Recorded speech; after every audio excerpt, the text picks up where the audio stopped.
The anime is about a boy named David Martinez, a 16-year-old high school student, who lives with his mother in the night city.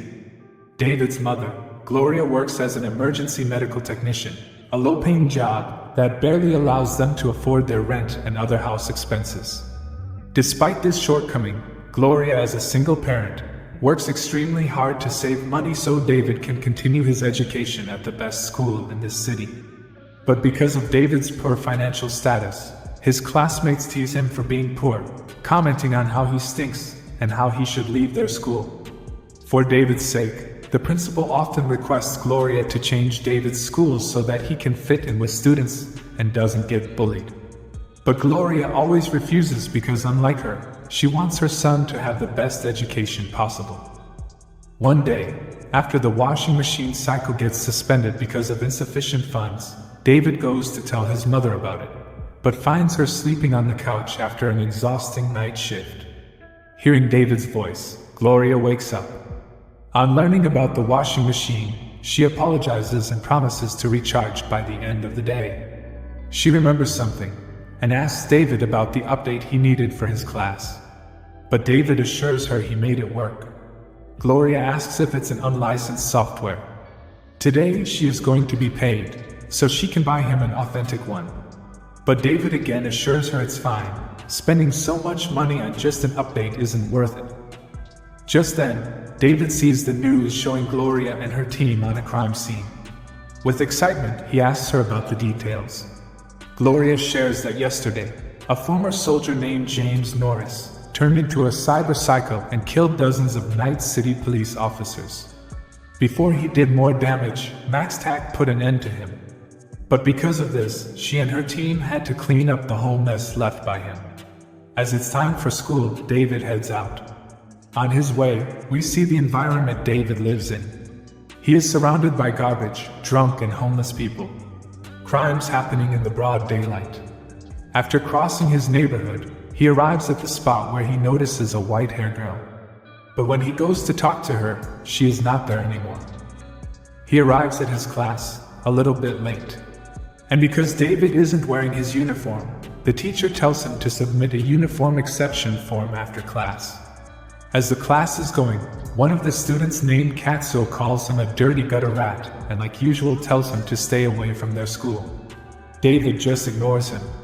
When Katsuo asks about the update, David says he kinda made it work. But as the meditation class begins, because of David's update not being authentic, it releases a virus and breaks everyone's neuroware. And because of this, Gloria is called up by the school. She apologizes and promises to pay back every penny that will be incurred in school repairs. The principal says they would appreciate it, but asks why in the first place David was using pirated software. He asks if it's that they're struggling financially. Gloria assures him they can afford the upgrade, and once again apologizes for David's mistake.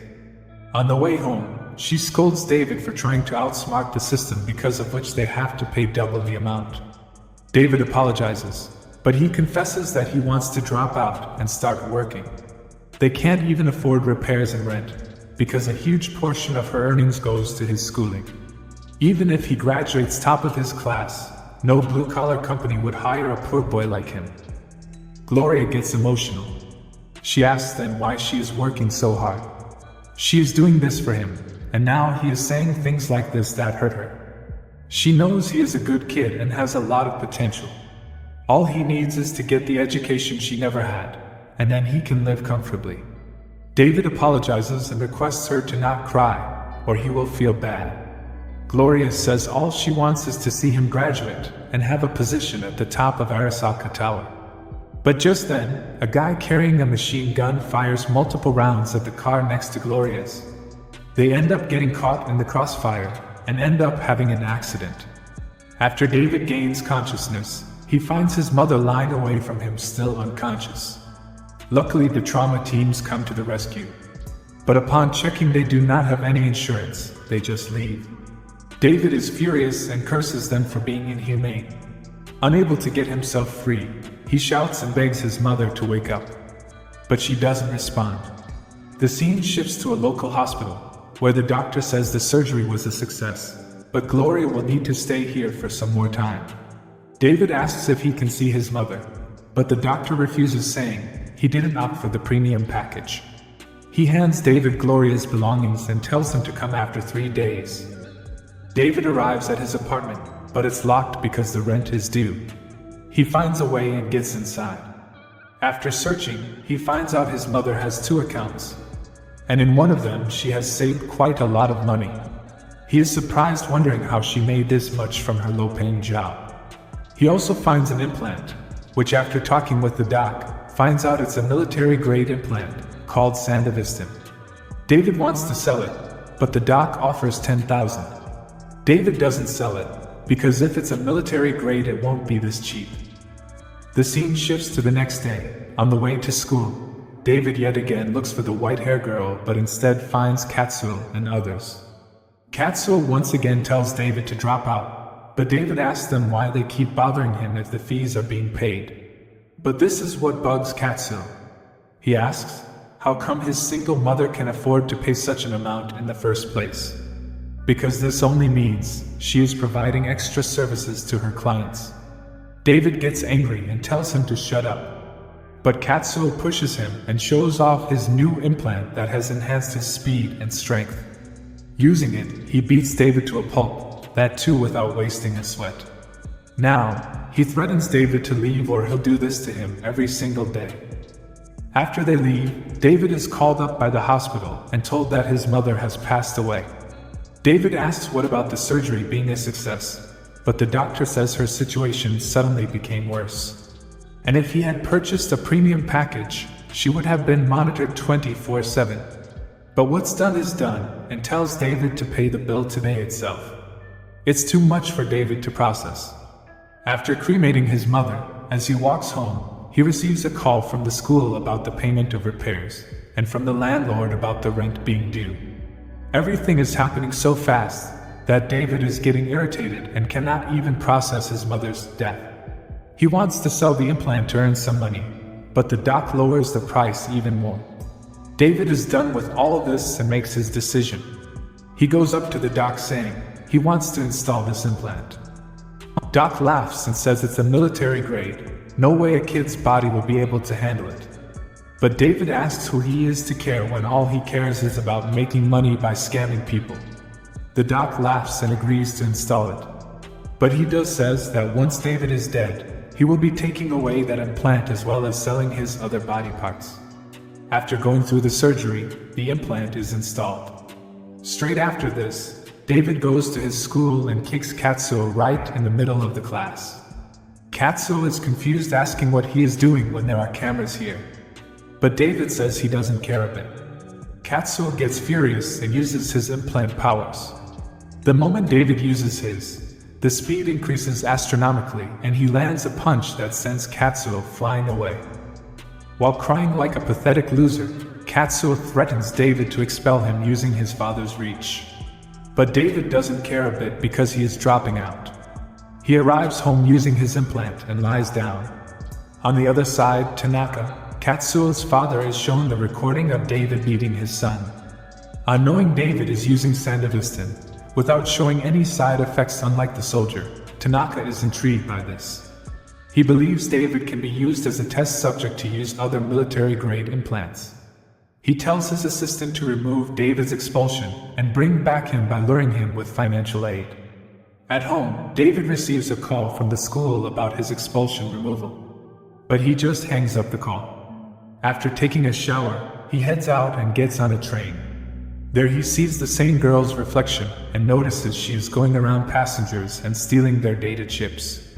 He uses his powers and catches her. The girl is surprised to see him. She takes David away and furiously asks why he is messing up with her work. She checks David's data and learns he is using an implant called Sandevistan. She knows it's not something for sale, but because she is a thief herself, she assures him she won't snitch to the police. But in return, she wants David to work with her and steal the data chips from the ones who work in Arasaka Corporation. David agrees to do so and asks what about his cut. The girl says it's 80-20 ratio. David is desperate to make money, so he requests if he can get 40. But the girl says 70-30 is the last offer. David accepts it, and the girl introduces herself as Lucy. They get in their positions. Lucy is hacking their brain that pushes out their data chips, and David is using his powers to grab them in an instant. One by one he successfully steals a lot of data chips, but after they get off the train, he starts to bleed and collapses. The scene shifts to an ambulance. While David lying unconscious, the doctor explains because David didn't took his medication. Fainting was the side effect of using his implant multiple times. She asks Lucy if he has insurance, but Lucy says probably not. After David wakes up, Lucy asks where are his medicines, but David has no clue what she is saying. Lucy finds it funny and tells him he is a psycho. But then, the doctor points the gun at David.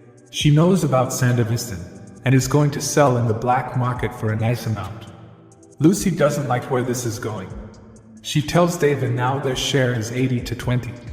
David doesn't understand until Lucy kicks the stretcher at the doctor and jumps off the van.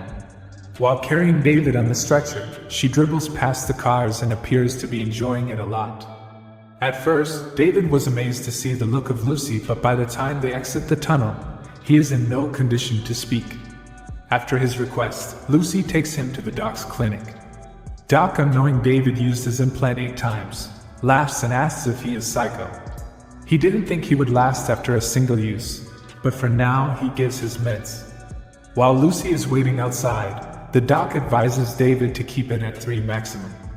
It's a miracle that David's body is keeping up with Sandevistan, but the brain won't be able to, and if he overuse it, his brain will be fried and he will turn into a cyber psycho.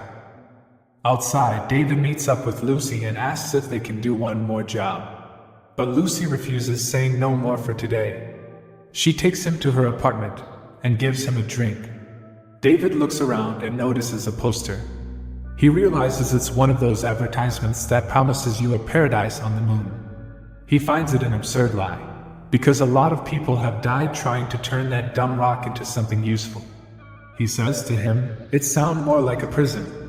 Lucy, with a serious face, asks David if it's wrong to have a dream about it. David apologizes. He didn't mean to hurt her feelings. Lucy changes the topic and asks David how he can afford his schooling.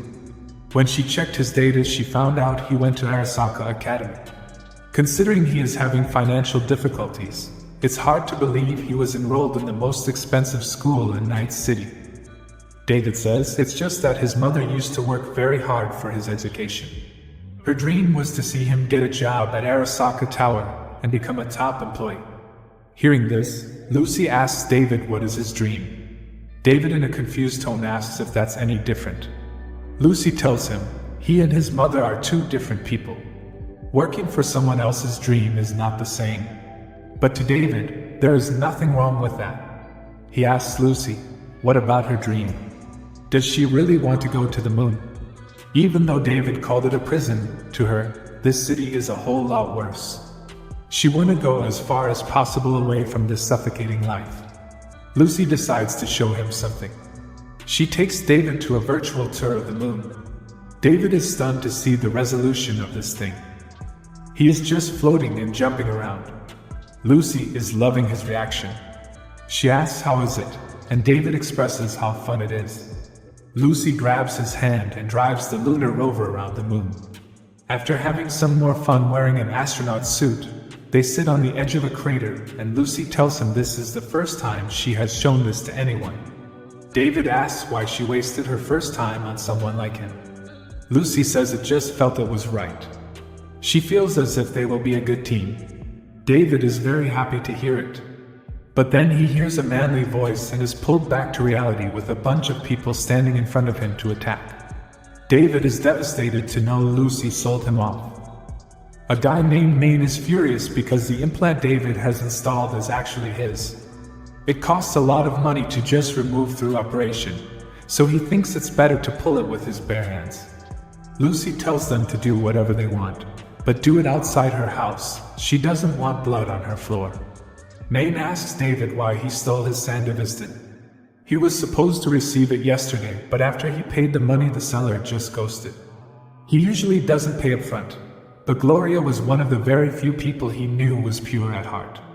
David, on hearing the name, tells them his mother didn't ghost them because she died yesterday in a gang crossfire.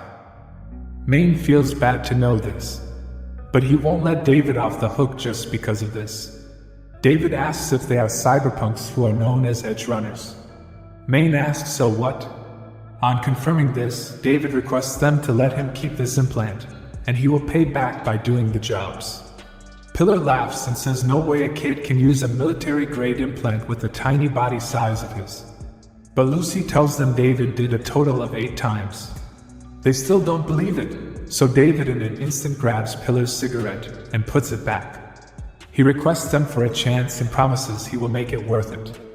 Looking at the determination in his eyes, Maine likes it and agrees to give one chance. Lucy suddenly hugs David, but she is just putting a tracker just in case he runs away. As for the job details, Maine will give it tomorrow. After they leave, David asks Lucy why she didn't told him earlier. Lucy says she didn't plan it. Maine wouldn't shut up about his stolen implant, and after seeing him using it, he told her to hold him till they arrived. David asks her if the dream she shared with him was also a lie, but Lucy tells him to just go home already. After David leaves, the scene shifts to the next day. He receives a call from the principal who congratulates him for having his expulsion removed. He invites David to again attend their school, but he hangs up. After this, he receives a job from Maine. David arrives at the hideout, where Maine properly introduces him to everyone. Without wasting any more time, they get straight to the point. Their target is a limo driven by Maxim, a bodyguard of Arasaka. They have to steal the data from the limo. They have tracked Maxim habits, and know, every weekend after betting on boxing matches, he always has a drink at the same bar and stays there for at least an hour. That's when David has to shine. And just like planned, on the day of execution, David, using his implant, steals the key and heads towards the car. However, one unexpected thing happens. Maxim is called up by his boss, Tanaka, at the office. Because of this, they have to change plans, and send another member named Rebecca to buy some time. While she is making sure Maxim is engaged, David along with Lucy gets in the car and starts working on grabbing the data. However, Lucy is having trouble passing the security. And on the other side, Maxim is done and is about to come outside. David and Lucy are filled in on the situation. The data has been stolen, however, because of a security function. The car has been locked, and eventually, Maxim arrives. With no other choice, Maine tells David to get away with the car. But David doesn't know how to drive, so he just prays to God and drives as if he is playing in an arcade. But soon after, 2 members of the Tiger Claw gang hired by Maxim start following them. David is trying to lose them, but unfortunately, there is traffic up front. Now he is freaking out. As they are catching up to him, David tells Lucy to buckle up, and uses Sanderviston's power to steer the wheel insanely quickly to dribble past the cars. The members end up crashing into the incoming cars and give enough time for David to make an escape. By the time they arrive at the location provided by Maine, Lucy has also unlocked the car. But just then, a remaining Tiger Claw member attacks David. Lucy takes out one of his arm, but the member takes out his weapon and attacks David. Fortunately, Maine arrives and gets rid of him. After this intense first job, everyone celebrates at the afterlife. Maine is impressed with David and welcomes him to their gang. Apart from his cut, Maine also gives David 1 month's worth of medicine for his implant. This is his fair share and advises him that, once he starts saving money, he can change his organic parts with more mechanical to enhance his stats. Because skin and bone are not suitable for a military-grade implant. David thanks him. Just then, a car arrives from which a man named Faraday comes out. He is a bit pissed at Maine, because he only asked for the data, not the whole car. Maine tries to explain they had a situation and that was the only option, but Faraday doesn't care about that. If he is paying money, he wants the job to be done perfectly.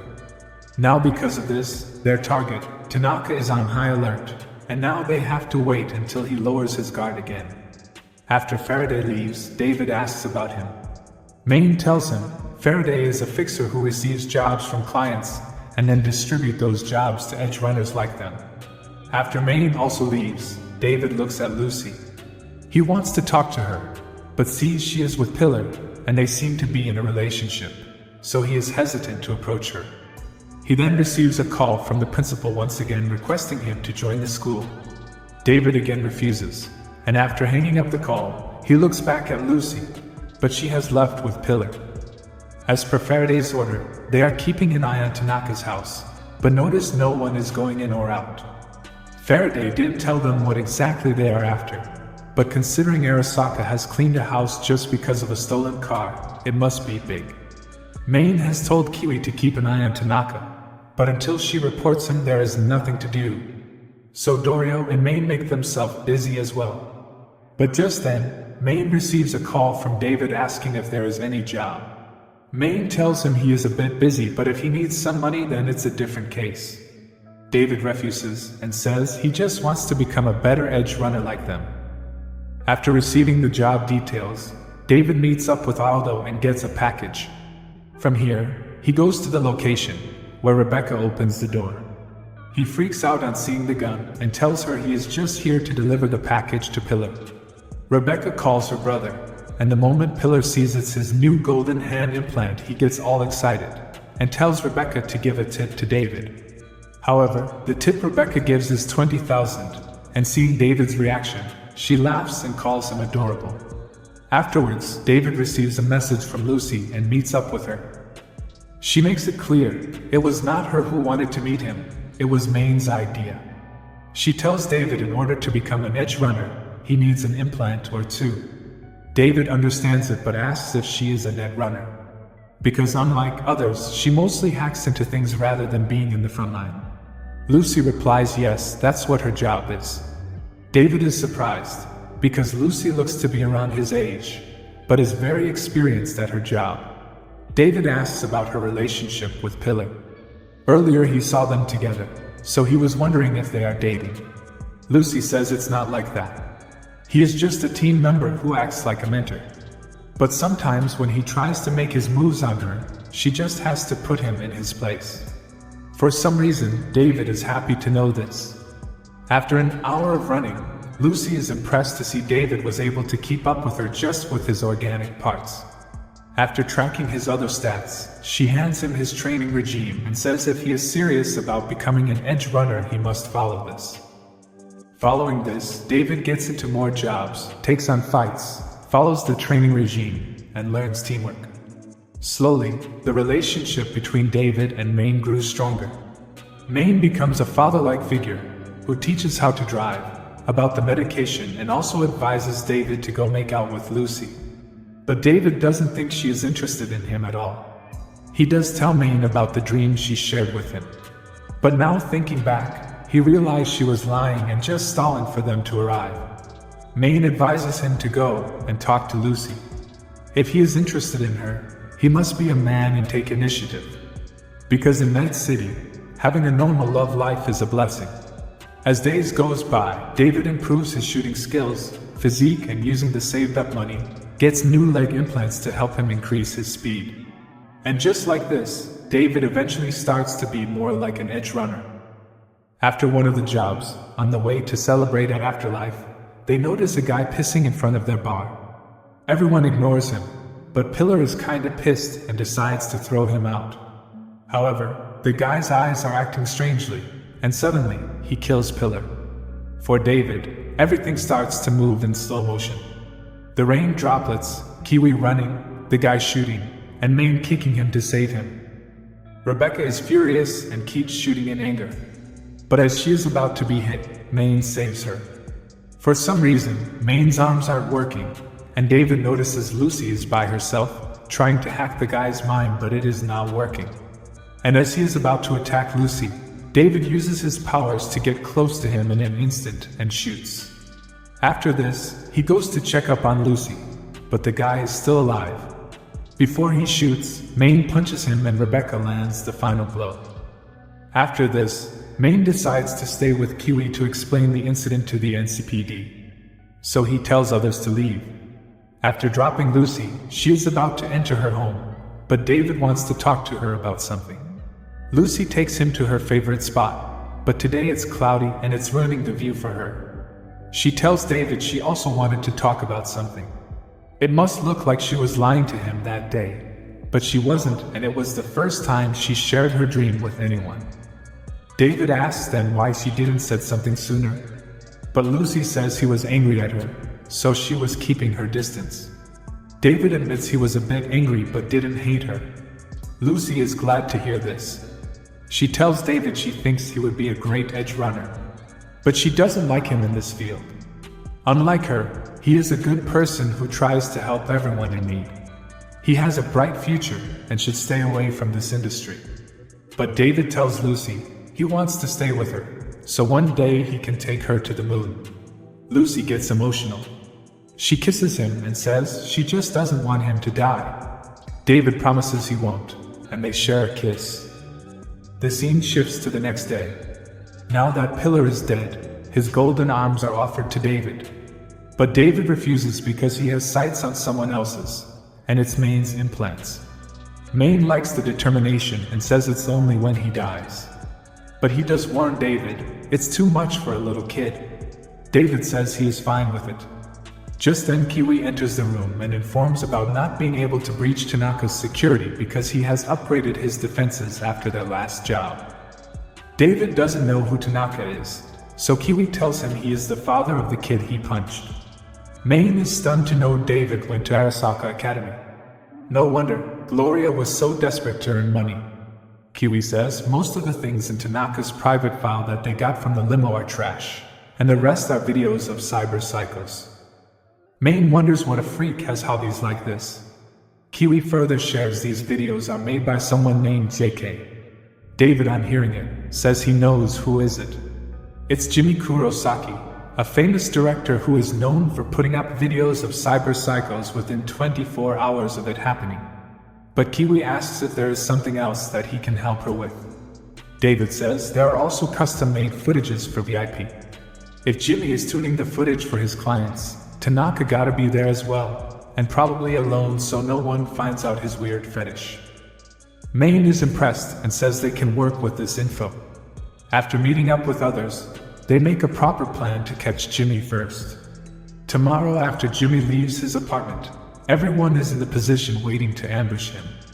As Jimmy approaches his car, David comes out and acts as if he is the biggest fan of his work. While he is keeping Jimmy busy, Maine tries to get him from behind. However, Jimmy notices him and presses a button that sends a shock wave that knocks out David and Maine. Immediately Jimmy makes an escape, so Lucy goes inside to check on the situation. There she finds out David has been kidnapped. Lucy is in shock to know this. Dorio kicks Maine and tells him to rest here, while she and Lucy go after David. Using the tracker Lucy had put in David on the very first day, she starts tracking down the location. On the way, Dorio is wondering what Jimmy exactly did.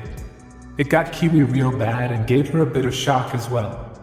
Lucy says it's a neural implant which neutralizes cyberrunners like them. They can't let Jimmy use it again, and must kill him before that. Dorio is kinda surprised to see Lucy for the first time and is actually pissed. On the other side, David gains consciousness but finds a dead body next to him. Upon looking around, he sees there are a lot more. David is freaking out. He hears someone's voice coming towards him. And then two NCPD officers enter the room, and on witnessing the scene, suspect David is the one who killed all of these people. David tries to convince them he isn't the one. But they don't believe, and when they shoot, David panics and ends up killing them. As he escapes from the building, a huge police force outside attacks. David in panic runs away, and when encounters a cop he shoots him down also. He is confused, asking himself what's happening to him. Eventually, Max Tack arrives, who fires multiple rounds and takes down David. David wakes up and realizes it was all a setup created by Jimmy. Jimmy asks David if he knows who originally owned this Sandevistan. It was James Norris, a Max Stack soldier who turned into a cyber psycho and eliminated 29 cops. It was one of the best things he has seen, and he hopes the same from David as well. But David says he will not become a cyber psycho. Jimmy asks if he thinks he is special, and David says yes. Jimmy feels bad for him, because every person before turning into one says the very same thing. They all think they are special only until they become one and are put down by Max Tack. Once again, Jimmy puts David into another nightmare, but then Lucy and Dorio arrive. They make sure he doesn't trigger his neural implant and get David off the system. But then, 2 armed drones are deployed. Dorio tells Jimmy to stop them, but he doesn't. With no other choice, Lucy tries to hack it. But as she is about to be hit, David takes the gun and uses it to distract the drones. Fortunately, Lucy manages to hack it on time. Dorio tells Jimmy to stop playing around or she'll really kill him. Jimmy assures there is nothing more. But he is impressed with Lucy, because it takes a real talent to pull off a hack so quickly. After some time, Maine arrives and explains the plan. Soon, Tanaka arrives in a taxi. He enters the building and asks Jimmy what video he has for him. But then Maine and others surround him. Tanaka asks them if they know who they are messing with. He tries to call someone, but Lucy jams the network. He raises his hand and releases bullets, then charges at Maine and throws punches. For some reason, Maine's arms aren't working, so David comes to the rescue and using this chance, Maine knocks Tanaka out. But in all of this, Jimmy got hit by the bullet. As he slowly starts to lose consciousness, he looks at David and gives a creepy smile. Everyone immediately leaves before the trauma team comes to recover Jimmy's body. After they have moved to a different warehouse, Kiwi gets straight to work and dive inside Tanaka's mind to steal the information.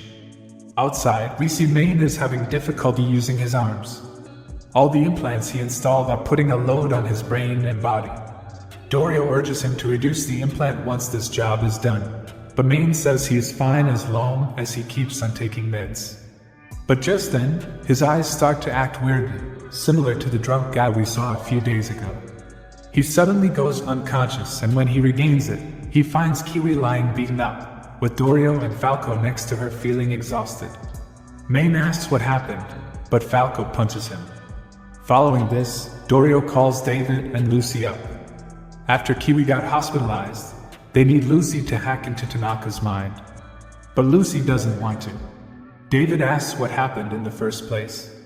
Dorio explains that Maine suddenly lost his cool and punched Kiwi while she was net running into Tanaka's brain.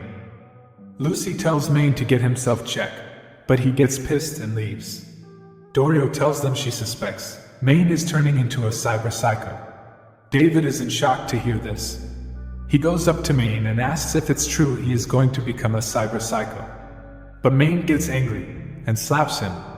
He tells David to not be arrogant just because he has a better implant than him. David goes back into the room, where Lucy is still refusing to dive into Tanaka's brain. She is fine with hacking things, but diving is whole another thing, and she never promised to do it before joining the team. David tells Lucy it's fine if she doesn't want to. They can just drop off Tanaka. But Lucy slams him into the wall and says she doesn't want to do it. But if he tells her he believes in her, she will do it. David is confused, because he thought she didn't want to. But Lucy says they can't just pretend nothing happened and leave. Tanaka will tell everything to Arasaka and they will come after them. They have no choice other than to do this. David looks into Lucy's eyes and tells her he believes she can do it. And just like this, Lucy agrees to dive but wants only David in the room with her. Dorio accepts the conditions. After she leaves, Lucy undresses, removes her sticker hiding her neural connections and gets inside the bathtub filled with ice cubes. With this, she dives inside Tanaka's brain. While she is searching for the data file, David is keeping Dorio with updates. Maine receives a call from Faraday, asking why a backup runner is doing the job. Maine is surprised, wondering who told him this. He tells Faraday they had no choice because something happened to Kiwi.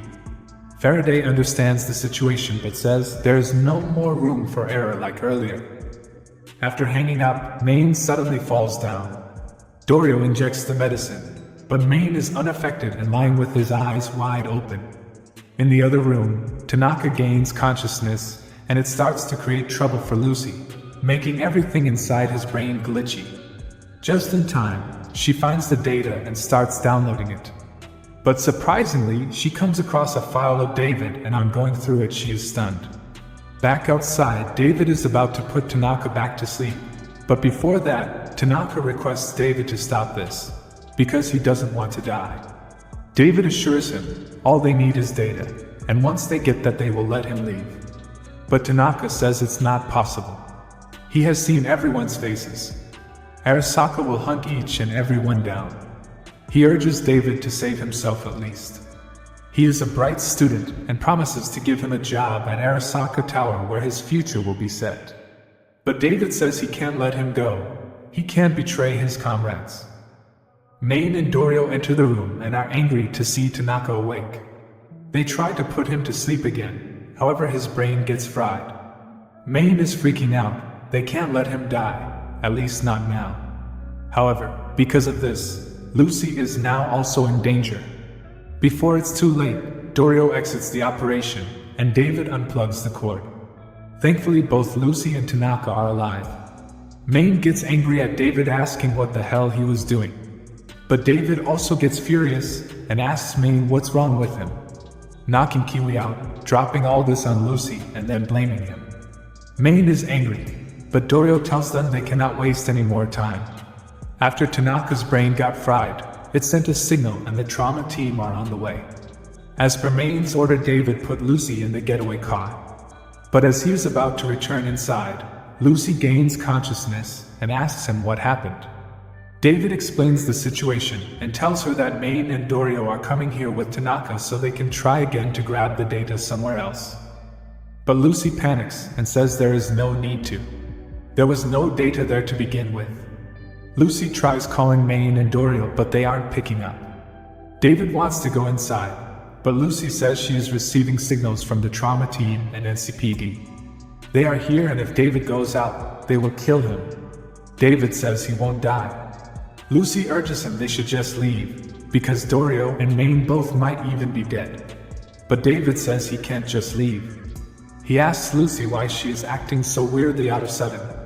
He asks what she saw inside Tanaka. Lucy says it was nothing.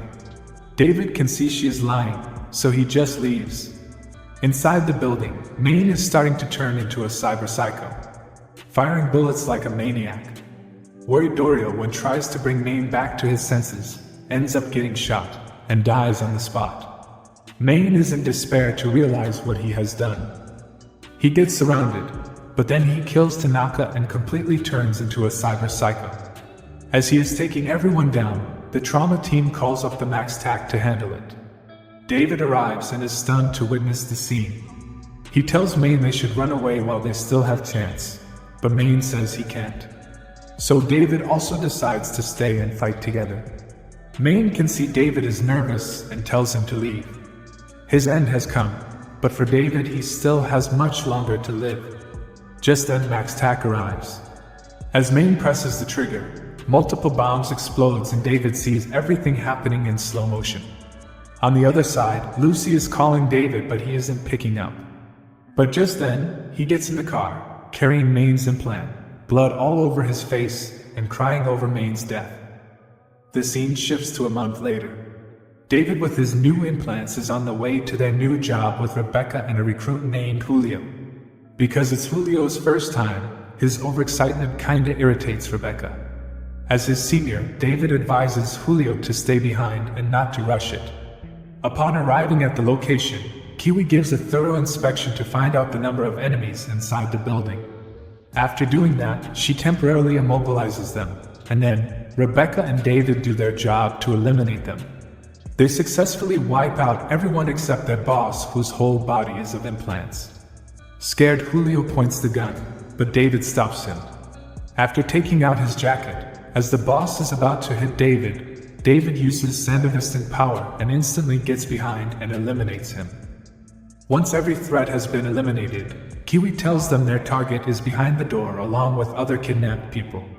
Julio says he can take care from here, but before David can even warn him about potential traps, Julio triggers one and dies on the spot. Rebecca is just disappointed. David successfully saves the girl and sends her back to her father. After this, everyone joins the celebration at the afterlife. David thanks Falco and Kiwi for sticking with him even after Main's death. Having such experienced members is very handy. But Falco humbly says that's not the case. With David's recent achievements, any experienced cyberpunk would want to work with him. But David still thanks him for their support. After Falco leaves, Kiwi asks David about Lucy, but David says he has kinda given up asking her to join them. Ever since the incident with Tanaka, she just stays home. But now, putting some thought, David realizes he knows nothing about Lucy's past. He asks Kiwi if she knows it, but she refuses. Just then Rebecca joins them and teases David to stop flirting with the old lady and get mingled with her instead. But David apologizes and says he has to visit the clinic. After this, he meets with Doc, where he has his implant repaired. Doc warns him about the load multiple implants will give to the brain, but David knows he can take it because he is special. Just then, he receives a call from Kiwi and arrives at the afterlife where he meets Faraday.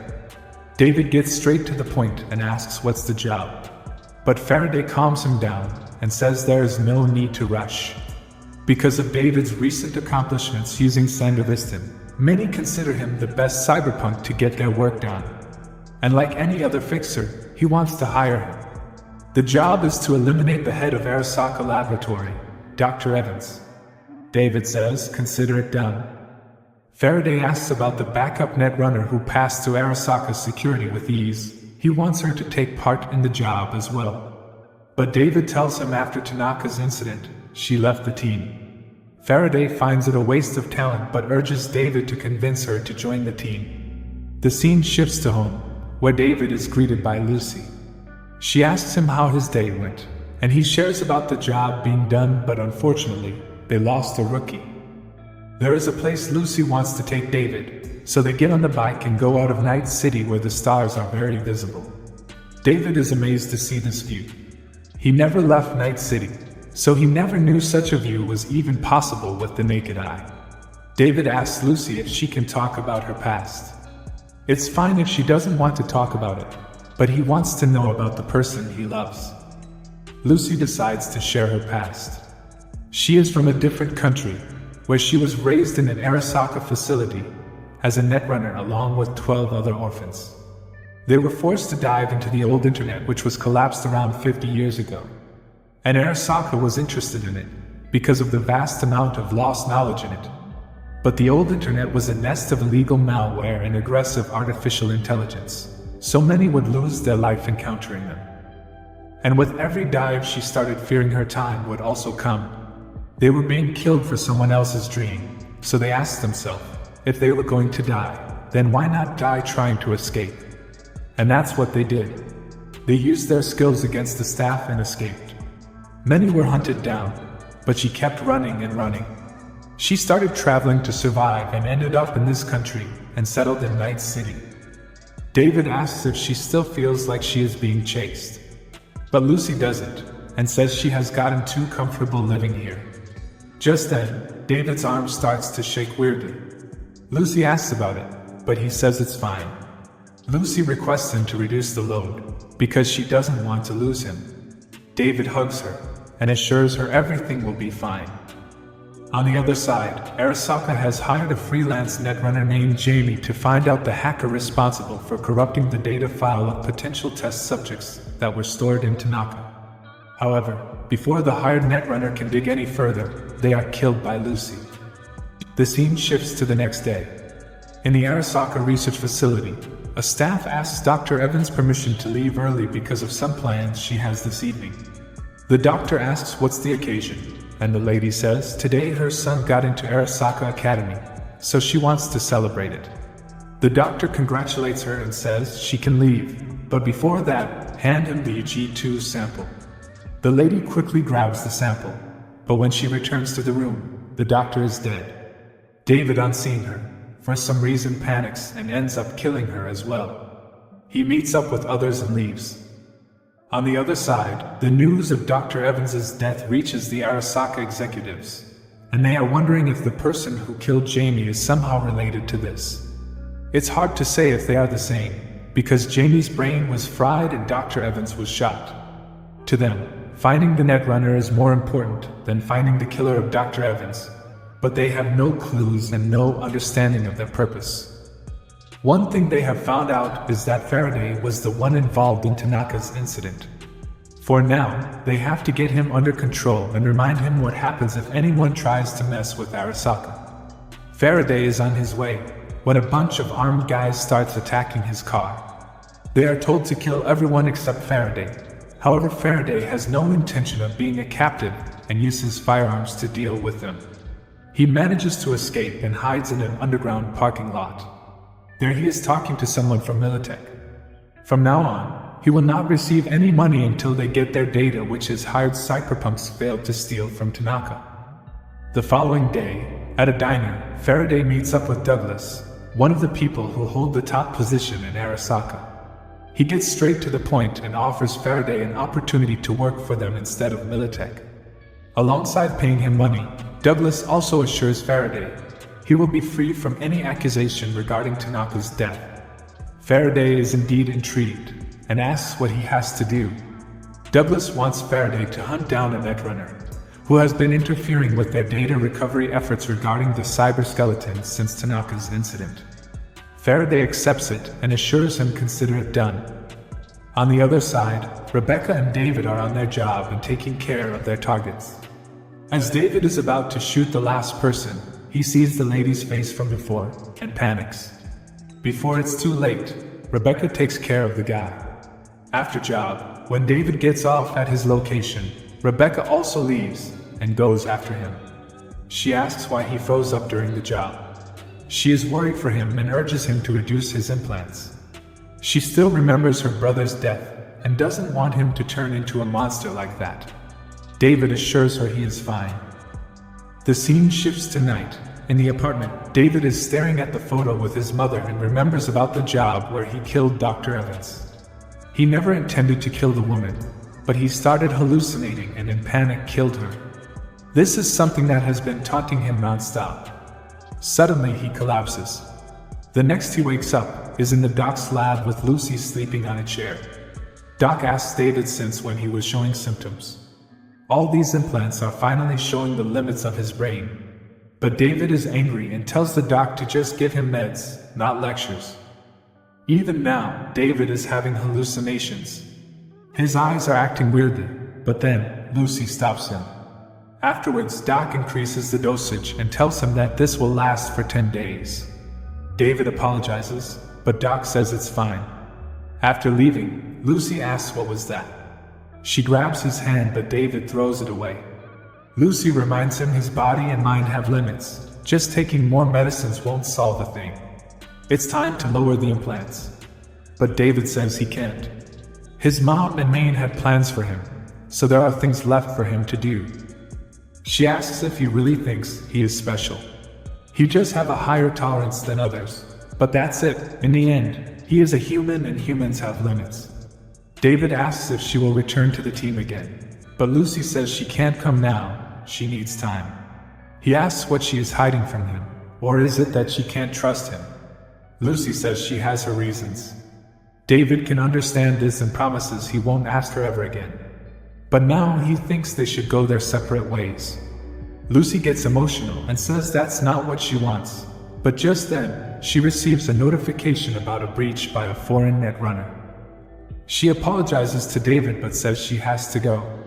Lucy arrives at the place where the runner's location was detected. And after finding him, she tries to get rid of him, but it's a decoy, and in turn, her mind gets hacked. The person who did this is Kiwi. The time when Lucy went into Tanaka's mind, she found out that he was keeping tabs on David as a potential to be a test subject for Arasaka's cyber-skeleton projects. And she was trying to bury that information so no one from Arasaka would come after him. It was Lucy herself who fried Tanaka's brain and knowingly put herself in a life-threatening situation. Faraday is glad to have Lucy. Now by presenting her to Arasaka, he will climb up the ladders to the top very soon. Kiwi asks if David is also the bargaining chip. Faraday says definitely, and he has prepared a plan for it. On the other side, David receives a call from Faraday about a job.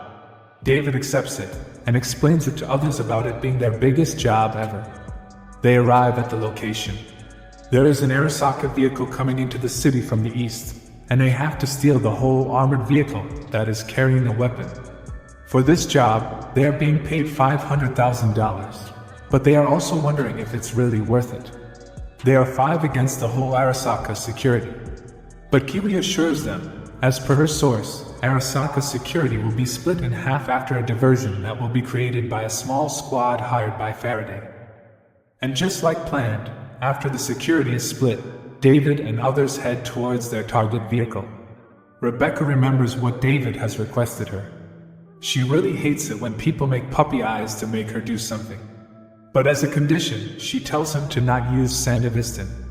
As they go after the target, they take out one security car and what's left is just the last one. To wrap it up quickly, David takes them out in an instant using Sandevistan. But when he goes to check the armored truck, he finds out it's running on autopilot. This is not good. If they don't stop it, the truck will fall off the cliff. Even though David is at his limit, right on the edge, Falco fires the harpoon towards him and using Sandevistan, he grabs it and ties it against a rock. With this, he manages to stop the truck. Now it would take some time to open the lock, so while Kiwi is busy, David tries to call Lucy, but she isn't picking up. But just then, the security team that was split earlier is now returning. However, they just explode. Behind them is the real deal. It's Militech who has brought all of its armed forces. Everyone realizes Faraday has fooled them. As the Militech starts firing, everyone gets inside the truck. On seeing what's in it, they are wondering what the hell is this. Kiwi says it's a cyberskeleton, a military implant just like Sandevistan. But the difference is, it's a whole next level. She believes Arasaka thinks they can put an end to their rivalry with Militech if this thing hits the market. And somehow Faraday got a smell of this, and leaked these to Militech to get himself a nice deal. Just then David receives a call from Lucy. He picks it up, and she tells him to put on the cyberskeleton. She says there is no time to waste, Militech is coming for them. David asks how she knows all of this, and in the first place where is she? Lucy says they are after her also, and if he doesn't use the cyberskeleton to save everyone, then they will all die. After the call cuts off, David tells everyone what Lucy said. Rebecca asks if he is insane. He promised her he won't use Sandevistan, and now he is going to install this implant. She requests him to stop, but David doesn't listen and begins the installation. Falco outside wonders why the Militech aren't doing something, but then his brain gets fried by Kiwi and she escapes. Faraday is filled in on the situation and tells Kiwi to meet at the rendezvous point. Hearing all this, Lucy finally wakes up, kills the guards and kicks Faraday. She escapes and calls David to warn him to not install the cyberskeleton. It is Faraday who has set them up. Once Arasaka sees the cyberskeleton in action against the Militech, then Arasaka will capture him. She tells him to get out, but then she gets a shock. Lucy, while barely conscious once again, requests David to just leave. All Militech want is the prototype, not them. But then Faraday gets on the call, and David gets furious and his eyes start to act weirdly. Rebecca fears that at this rate he will turn psycho in seconds. Faraday tells David if he is truly a special boy, show him what he can do. Survive this and save his friends using the cyberskeleton. After he hangs up, David starts to become more angry, yelling and screaming at Faraday. As he is about to turn into cyber psycho, Rebecca gives him the medicine, after which he calms down. Just then, Falco falls down and tells them Kiwi betrayed them and led them into this trap. And after Kiwi gives the signal, the Militech starts firing at the truck. But David is now equipped with the implant, and using it, he zooms past them, grabs their gun using the implant's electromagnet power, and crushes the vehicles. However, all of this is putting a huge impact on his body, making him move closer to Cyber Psycho. Using it, he eliminates every single Militech guards, and now what's left is to save Lucy. At full speed, they go towards the Arasaka building. David is exhausted and falls asleep. Soon, Arasaka gets the info that every Militech squad after David has been exterminated, so now they are sending the recovery team to capture him. On the other side in the car, Faraday receives a call from Kiwi, sharing the fact David is coming to gun them down to save Lucy. Faraday assures there is nothing to worry about. Arasaka's recovery team will take care of it. Kiwi doesn't care about that, and says she is leaving Night City. Faraday says that's fine, and tells her to meet at the drop point where he will give her share. Eventually, the Arasaka recovery team starts following David and others. As David receives another dose of medicine, he remembers what Doc told him. These are his last set of medicines because all the stress that was suppressed by them will reach its boiling point, and he will turn into a cyber psycho. David again uses his new implant power and sucks in the guns and takes care of the other vehicles coming from behind. But even after that, they just keep on coming. So he starts creating holes in the road, which helps in taking care of a large number of forces. But strangely, he starts laughing nonstop. As the Arasaka Tower comes in sight, David remembers his mother's dream of seeing him reaching the top of Arasaka. Still hallucinating, he calls Rebecca his mom, and thanks her for raising him and sacrificing her life for him. He promises her he will reach the top floor of Arasaka Tower. Earlier in the day, David made a request to Rebecca that if the medicine stopped working and he started to turn into a cyber psycho, he wanted her to end his life. So she tells David to worry not, she will take him to the top. On the other side, Faraday meets up with Kiwi at the drop point as planned. Kiwi says this is the last time she will do the job for him. Faraday thought the same and shoots her. He was told to get rid of everyone who knew about the cyber skeleton. Kiwi manages to run away, but Faraday sends men after her. On the other side, David has been labeled as a cyber psycho and Max Stack are now deployed. The news about this also reaches Arasaka, who don't like the interference of Max Stack. They must stop David quickly before he makes the matter worse. And there is one person who can take care, Adam Smasher. The cyber skeleton was originally designed for him. Back outside, David is taking care of Max Tack one after another. But at the same time, he is hallucinating about his time in school and when his mother died. His body is just moving on his own. To bring him back to his senses, Rebecca gives him the last dose. Just then, Falco receives a call from Kiwi. She gives them the exact location of Lucy and Faraday. Falco asks how he can trust her after she betrayed them. But Kiwi says she got betrayed as well, and there is not much time left. She wants to do this at least before her death. With this, Kiwi dies. Using the coordinates, Falco drives the car into Farada's aircraft, and David lands on top of it. Faraday safely gets into the building and tells the guards to get rid of David. But David is not there, and instead standing at the top of Arasaka Tower and telling his mom that he fulfilled her dream. Back inside the tower, Faraday meets Douglas and asks for the agreed $1 million in return for the girl. Douglas tells him to leave the girl here and the money will be sent to him. But just then, David enters the room and on seeing Lucy in this bad condition, gets furious and takes down the guards. He uses his implant's powers and takes down one of Faraday's legs. But before David finishes him, he notices Adam Smasher and gets to know he is the one hired to kill him. He decides to deal with Adam later, but when he looks at Faraday, he is being taken away by the trauma team. David is furious, but Adam fires a missile. David, using his powers, grabs Lucy and leaves the building. In explosion, Faraday is thrown off the building and ends up dying. Lucy, on seeing David in this state, gets emotional and calls his name to bring him back to his senses. She kisses him and David comes back.